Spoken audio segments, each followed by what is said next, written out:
Il-Partit Laburista se jlaqqa konferenza ġenerali straordinarja il-ġimgħa d-dieħla kif istipula l-istatut tiegħu wara kull elezzjoni ġenerali biex jikkonferma lil mexxej u deputati mexxejja tal-akbar moviment politiku lokali.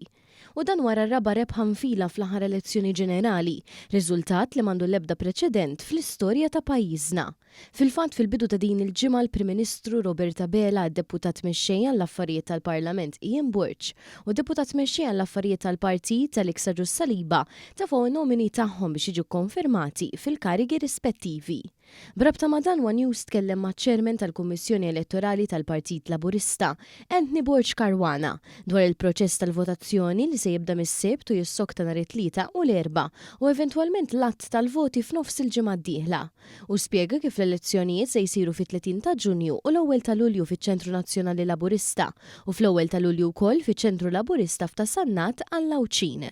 Però is-Sibt 27 ta' Ġunju issir il-votazzjoni bikrija. Tajna l-possibilità li ġu jivvotaw kmieni, tajjeb il-nar is-sibt fil-27 ta' xahar.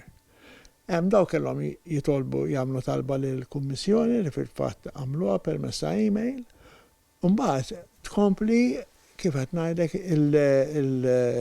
nhar it-Tlieta wara il-konferenza tibqa' sejra sal-10 ta' bil-lejl, u mbagħad nkomplu l-għada fl-ewwel tax-xahar. Borg Karwana kompla jispjega li wkoll qed issir il-faċilità biex id-delegati jkunu jistgħu jivvutaw kemm f'Malta kif ukoll f'Għawdex. Dawk id-delegati Maltin jinsertaw qegħdin Għawdex jistgħu jmorru jivvutaw hemm bżonn jiġu Malta. U l-istess id-delegati li jkun Għawċin li jinsertaw li qegħdin Malta jistgħu jiġu jivvutaw hawnhekk. Wannu kol se jkun qed iwassal rapportar speċjali brabta mal-konferenza ġenerali straordinarja, inkluż programm speċjali l-Erbgħa waqt li jkun għaddej il-proċess tal-att tal-voti.